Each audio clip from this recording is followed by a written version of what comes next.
এ কি অপরূপ রূপে মা তোমার, হেরিনু পল্লী জননী। আসসালামু আলাইকুম, সকলকে স্বাগত জানাচ্ছি। আমি আছি আমার গ্রামের বাড়ি। এখন ভোট দিতে যাচ্ছি, মূলত ভোটের জন্য আমার আসা। এবং এই যে পেছনে যে রাস্তাটা দেখছেন, এই রাস্তা ধরে আমি ভোট দিতে যাব।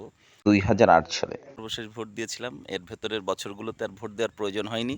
তো আজকে যাচ্ছি। অনেক ধরনের চ্যালেঞ্জ ছিল, আর আসার ব্যাপারে অনেক ধরনের অনিশ্চয়তা ছিল। বিশেষ করে আমার বাচ্চাটাকে নিয়ে জার্নি করব কি না এ ব্যাপারে কনফিউজড ছিলাম। তারপরেও শেষ পর্যন্ত এসেছি। ভোট দেওয়ার জন্যই এসেছি। এসে খুবই ভালো লাগছে। কারণ এটা একটা রাষ্ট্রীয় দায়িত্ব এবং এবার নির্বাচনটা যেহেতু যথার্থ নির্বাচন হচ্ছে, যে দলই জিতুক আমাদের চাওয়া থাকবে যে রাষ্ট্রটা যেন তারা ভালো চালায়, দেশটা যেন ভালোবেসে তারা দেশ পরিচালনা করেন।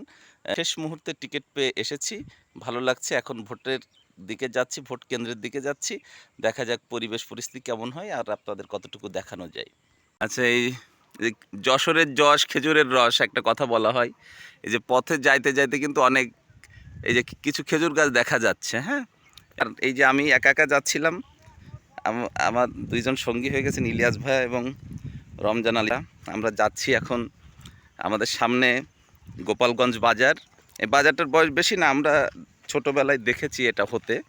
যাই হোক, এখন এটা বেশ বড় বাজার। এটা পার হয়ে আমাদের ভোট কেন্দ্র জাহানপুর সরকারি প্রাথমিক বিদ্যালয়। আমার গ্রামের নাম জাহানপুর।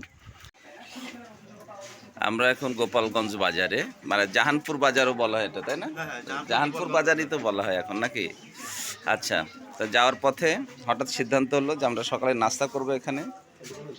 হ্যাঁ, তো এই যে আমরা এখন খুব তেলে ভাজা পরোটা একবারে পারফেক্টলি খাওয়ার চেষ্টা করব, খাবো। এই পরোটার স্পন্সর করেছে কিন্তু রমজান। এই যে এই পরোটা কিন্তু নর্মালি ঢাকায় পাওয়া যায় না, এটা ফুল তেলে ভাজা পরোটা, এটার স্বাদই আলাদা।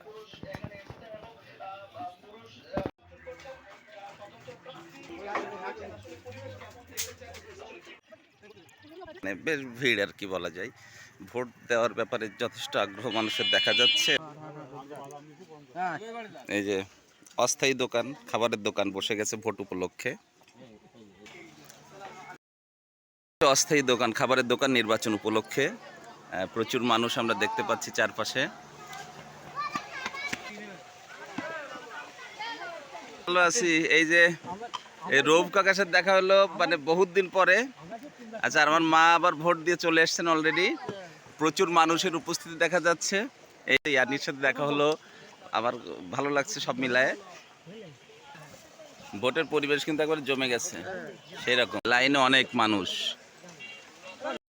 আমরা কেন্দ্রের কাছাকাছি একবারে, ওই যে জাহানপুর সরকারি প্রাথমিক বিদ্যালয়, লোকজনের একটা ফ্লো দেখা যাচ্ছে। ভালো। ইমন, ভালো আছো? ভোট দেওয়া শেষ, রিয়ালটা একটু মিলিয়ে নিচ্ছে এখান থেকে। এখানে যে মেলানোর ব্যবস্থা আছে কেন্দ্রে ঢোকার আগে। কিন্তু অবশেষে ভোট কেন্দ্রের পাশাপাশি কাছাকাছি চলে এসেছি। ইলিয়াস ভাই কই দেখা যাচ্ছে না তো? ও, ইলিয়াস ভাই আছে, এই যে রমজান এবং আমরা। আসসালামু আলাইকুম। এই যে প্রচুর ভিড় দেখা যাচ্ছে মাঠে।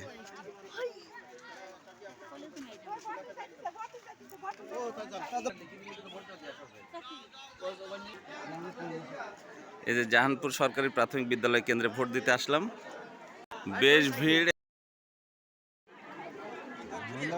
হ্যাঁ, ভোটের বেশ বেশ বড় লাইনই বলতে হবে। যে পাশ দিয়ে এই তো সবাই খুব খুশি ভোট দিতে পেরে, না? আচ্ছা, ওকে, হ্যাঁ। না না, সেটাই সেটাই, সবার ভিতরে এই গ্যাপটা আছে। আর এই যে জাহানপুর সরকারি প্রাথমিক বিদ্যালয়ের মাঠে আমরা একসময় ক্রিকেট খেলতাম, তা এখন তো আর আসা হয় না। আমি সম্ভবত 2008 সালের পরে, ওই ভোটের পরে প্রথম আসলাম। এর ভেতরে তার আশা লাগে না আর কি। যাই হোক, তো ভালো লাগছে, সবাই আমরা আছি একসাথে, উপভোগ করছি। দল যেটাই ক্ষমতায় যাক, দেশটা যেন ভালো চালায়, এটা আমাদের চাওয়া। এই ভোট বলতে যে উৎসবটা আমরা শুনতাম একটা সময় বা নিজে দেখেছিও, সেইটা এখন এই বছর আবার ফিরে এসেছে বলে মনে হলো। সবার ভেতরে একটা দারুণ উদ্দীপনা, উৎসাহ এবং ভোট দেওয়ার ব্যাপারে সবাই উদ্গ্রীব হয়ে আছে আসলে। ওই মাঠের সামনে দিয়ে কিন্তু একটা ছোট্ট নদী বয়ে গেছে। আমাদের ভোট দেওয়া শেষ, ভোট দিলাম অনেক বছর পরে। ভালো লাগছে ভোট দিতে পেরে, এটা হচ্ছে প্রথম কথা। আর দ্বিতীয় কথা হচ্ছে যে দেশের একজন নাগরিক হিসেবে আমার চাওয়া, যে দলই ক্ষমতায় যাক না কেন, দেশটা যেন ভালো চলে, সততার সাথে যোগ্যতার সাথে যেন দেশটা তারা পরিচালিত করতে পারে, এইটা আমাদের চাওয়া থাকবে। একটা সুন্দর বাংলাদেশের আশা থাকছে এই ভোট শেষে। সকলেই ভালো থাকুন, অনেক ধন্যবাদ, আল্লাহ হাফিজ। ভিডিও শেষে আমাদের আসার কিছু দৃশ্য আপনাদেরকে দেখাই। আমরা হঠাৎ করে এসেছি, সেই হিসেবে আমরা যা ভেবেছিলাম তার থেকে তুলনামূলক ভালো হয়েছে জার্নিটা। আর গভীর রাত পর্যন্ত টার্মিনালগুলোতে কিন্তু ভিড় ছিল।